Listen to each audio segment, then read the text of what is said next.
there, it's Caitlin, and today I'm going to be talking about some of my favorite hidden gem books. And that's kind of a, an ambiguous term. So for the purposes of this video, I will define hidden gem as a book that surprised me, a book that I had no guidance or instruction to pick up, but that I just randomly chose to read and ended up actually enjoying it a whole lot, loving it, possibly becoming one of my favorite books. And those are some of the most special to me. So I'm going to use this opportunity to remind me that those books exist, because reading books for class that I don't really want to, reminds me that sometimes reading is great. Sometimes you pick up a book that you just expect nothing from, and then you get everything from. And so that is what I dedicate this video to. I'm also expanding the phrase hidden gem to maybe mean a work by a very popular or well-known author that is one of their least well-known works that I think deserves just as much attention as some of their most famous works. First, I want to talk about The Coral Thief by Rebecca Stott. This is probably the biggest recommendation that I would give from this video, and I read this really recently, I think the end of last year, and I haven't really talked about it that much, and I wish that I had, because the more that I sit with this book and, let time pass, the more that I actually think about it, and I realized that I enjoyed it much more than I even thought I did at the time that I read it. This book follows a man named Daniel Connor as he is traveling to Paris to work at an institute, a university, and he's traveling with these coral specimens and some letters that he needs to be able to get into the tutelage of this guy at this university. And basically he's in this stagecoach with this woman named Lucienne, talks to him and kind of lulls him to sleep in the stagecoach and ends up stealing all of his things. And so he arrives in Paris having to figure out where his things went, having to track down this woman named Lucienne. And of course there's a romance, they end up kind of falling in love, but it's also a mystery throughout. And this is so great. The ambiance is just as stellar as you would imagine, being set in Paris.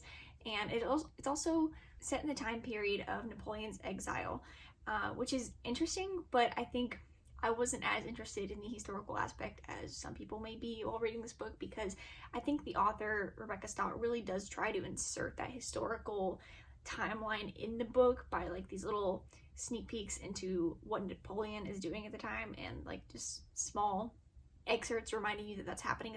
But if I'm being honest, I kind of skimmed over those and didn't quite probably give them the attention that they deserve, but they have a purpose. I would recommend this to anybody who's looking for a heavily romantic mystery that's historically set. Next, I want to talk about Journal of a Solitude by May Sarton. This was a book I had to read for class, but I had never even heard of May Sarton before reading this, and I don't know, I think this is one of her most well-known works. I ended up loving it quite a bit. It isn't for everybody, I don't think, because the style is kind of aimless, because it's just a compilation of May Sarton's journal entries while she's living in solitude in the north of America. I can't remember exactly where. I don't know. She's living in the north. It's cold. There's snow. And she talks about that a lot. And there's a lot of lots of floral descriptions, nature descriptions. And I personally enjoy that quite a bit. I think that the writing is beautiful. I like that it explores a lot of different topics because they're separate journal entries that Sarton is just going through as she thinks them. There's also photos interspersed throughout the book that kind of give you a sense of the setting and what the world around her looks like while she's writing all of this. It's a fairly short book, so if that sounds like something that might appeal to you, then I would highly recommend it. Next, I want to talk about A Mercy by Toni Morrison, because yes, Toni Morrison is a very popular author. All of her works deserve recognition, and I think that her voice is a really special one. But A Mercy is personally, to me, a book that I had never heard of before picking this up for class. And I wouldn't necessarily say it's an unpopular book or a book that people don't know exists, but I think it doesn't receive as much attention as her other books do. And I would like to argue that it should. This book pretty much follows 4 women on a land managed by a man named Jacob Vark. One of those women is Jacob Vark's wife, but the other 3 are servants on the land. But this book is set before the institution of chattel slavery in the United States. So it is in the loose set of colonies that exist in New England, and it's more of an indentured servitude type setting, but you can see that start to transition into chattel slavery throughout this book, which to me I thought was a very interesting time period to explore, and I think it was very well done. I think one of my favorite things about this book is that every character gets their spotlight. Even though Florence is the main character of this book and she's a young girl, figuring out how she fits into the world and how she's seen by others. Every single character receives attention and has a backstory that comes to light throughout the novel. Toni Morrison's writing is stunning, and this work is no exception. Similarly, I want to talk about Hard Times by Charles Dickens, because yeah, Charles Dickens is a very famous author, possibly one of the most famous authors. And I didn't really think I was a particularly big fan of his until I read this. I'm not a big Charles Dickens fan. However, I really like this book. I also read this for class, and I think what I appreciate most about this book, and what I think if you like this too, then you should give this book a shot, is that it's a very big metaphorical thing. Great way to describe it, Kaylin.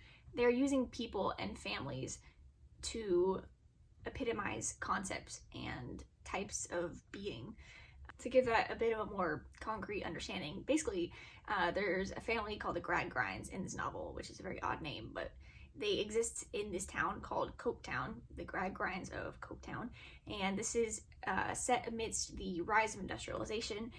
The father, Thomas Gradgrind, of Louisa and Tom, raises them to be super perfunctory, just super routine. He tries to give them the best education, all of the practical things that he can, and it ends up kind of biting him in the butt because his kids grow up to be super unhappy and in very sad situations. So the whole novel is pretty much an exploration of how do you come past that belief in the mind that emotion serves no real purpose in human existence.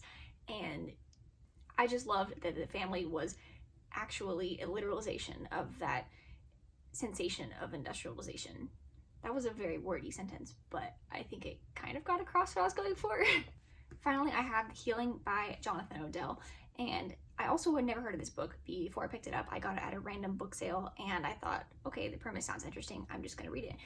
And I did, and I loved it. It was written very beautifully. The story follows a young girl named Granada who is a slave on a plantation, and Granada is kind of taken in by the white master's wife, Amanda, because Amanda has gone mad over losing her child. And with this situation in place, the master then hires a woman named Polly Shine, who is known as a healer, and she comes to the plantation and she immediately sees the same spark of healing in Granada as she sees in her, and so a relationship forms between them, and then it explores that dynamic within the plantation. I really love that little bit of non-reality that's placed into a very real and very tragic situation. I think the relationships that are developed within this novel are gorgeous, stunning, empowering. I love them so much.